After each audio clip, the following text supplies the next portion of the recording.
Agora, a gente falou de crescimento, de exponencial em igreja perseguida. A gente falou deles que eles não querem o fim da perseguição, mas eles querem força para não negar Cristo, querem oportunidades de falar do Evangelho em países fechados. Eles estão dispostos a sofrer riscos que a gente não faz ideia, né? E quando a gente olha para tudo isso, né, você falou uma coisa muito legal, eu já tinha ouvido sobre isso, sobre o homem de branco aparecer. Né? Eu sempre digo que uma reunião de novos membros na igreja é uma reunião real e viva de que o Evangelho está impactando, que o Evangelho transforma e que Cristo está vivo.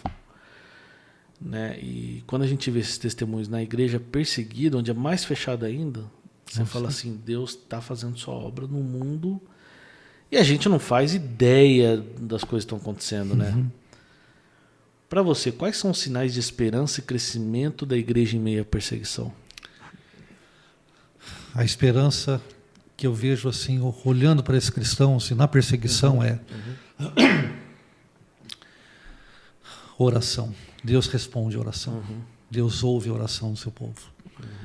Eu vejo que a esperança que esses irmãos queridos têm é assim, a certeza que quando a gente vai lá e a gente fica sabendo dessa realidade, é assim, uau, Deus ouve a oração. A gente tem relatos assim de pessoas que presas se sentiram aquecidas literalmente, assim, lugar frio do leste europeu, assim, lugares assim pesados que tem a pessoa assim, nossa, eu assim, e as pessoas falam, vamos deixar esse cristão aqui, ele não vai aguentar, ele vai morrer. No dia seguinte a gente vai pegar ele e tá morto. Aí chega o dia seguinte assim, cara, o que está acontecendo com você? Você está assim, ok? Está tudo ok. Aí você vê assim, o que a igreja estava fazendo? A igreja livre, em muitos países, né? Estava orando, intercedendo. Então, assim, a esperança que nós temos assim é que Deus ouve a oração, sabe, Dani? E Deus ouve, legal. Deus vê, Deus conhece, e isso é muito significativo, sabe? Não é o poder da oração, é o poder de Deus que responde a nossa oração. Né? Então é isso que não é a oração em si que tem poder, mas é o Deus que responde a oração, que é vivo e que visita esses lugares mais escuros, mais fechados, e as pessoas falam assim, estou aqui, é para um propósito. Legal. Então isso é muito lindo.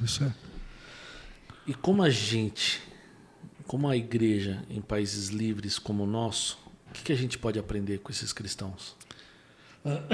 Eu falei para você assim que eu acho que a intimidade com Deus, que é assim uma coisa que a gente busca, mas a gente é muito fracionado, né? A gente começa e não termina, a gente é desestimulado pela mídia, a gente é pelo trabalho, né?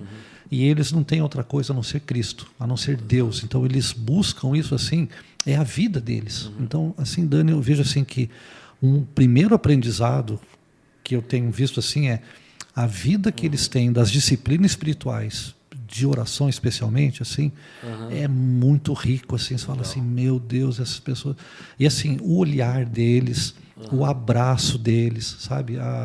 O cuidado deles com você. Você fala assim, nossa, a gente está correndo um risco assim, mas é relativo, a gente volta, né? A gente vai ser preso, deportado e tal.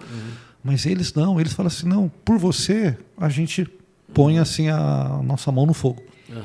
Então assim, você fala, mas por quê? Porque eles amam a Deus e amam ao próximo. Então assim, o que eu diria assim é a intimidade com Deus, a oração, sabe?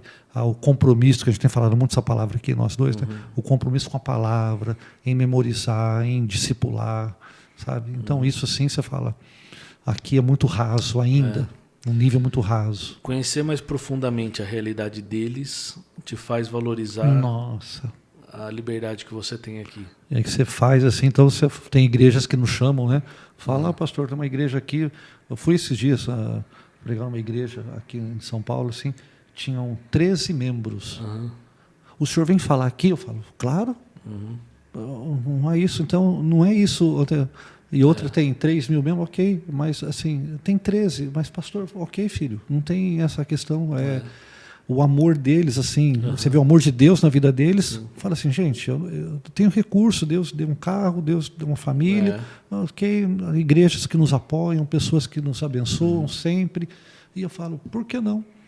Por que não fazer isso, né? Então, assim, isso impacta a gente de falar, meu Deus, eu tenho que sair e divulgar, falar, propagar esse evangelho, né? Amém. Agora, existe algo que talvez eles tenham pouco acesso, que é o recurso digital, imagino. Em países como a China, por exemplo, você tem, por exemplo, mídia social é completamente censurado, fechado, né? Em alguns casos eles têm aplicativos próprios, né, de rede social deles. E nessa era digital aqui, que a informação corre numa velocidade tremenda, né? Você sabe em segundos o que acontece do outro lado do mundo. Como é que a tecnologia hoje tem ajudado a cristãos em áreas de perseguição, onde mesmo que eles tenham essa restrição, como é que a tecnologia pode ajudá-los? E como é que você enxerga hoje o papel das mídias sociais na conscientização da perseguição cristã? Assim, no caso das mídias sociais, em alguns países fechados, realmente é um controle do Estado, a gente sabe disso. Mas tem via satélites que as pessoas têm acesso a até programas de discipulado, de evangelização, que entram nesses países. Uma reclamação que a gente tem ouvido, é que assim, a duração deles dura assim 1 hora, às vezes, por semana, que eles têm acesso a um programa de 1 hora. Sim. Só que nessa 1 hora, pelo poder da mídia que tem do governo, ainda sai muito chiado. Então eles não conseguem nem ouvir muito, fica, sabe, ouvindo e vendo, mas sai muito chiado, é muito alto. E às vezes é 1 vez por semana, 1 vez a cada 2 semanas. Então o que tem feito algumas agências missionárias, até Portas Abertas também, como uma organização cristã, tem feito assim, diminuir o tempo de 1 hora para meia hora, por exemplo, para poder ter um conteúdo mais propenso, mais denso, né? E para que mesmo com esse chiado todo eles consigam absorver, ouvir alguma coisa. Então, mesmo com esse controle, através de satélite você tem acesso sim, a alguns canais, né? Que é claro que é escondido tudo. E se o Estado vem, pega, eles tentam outro. Então tem sim, né? Legal.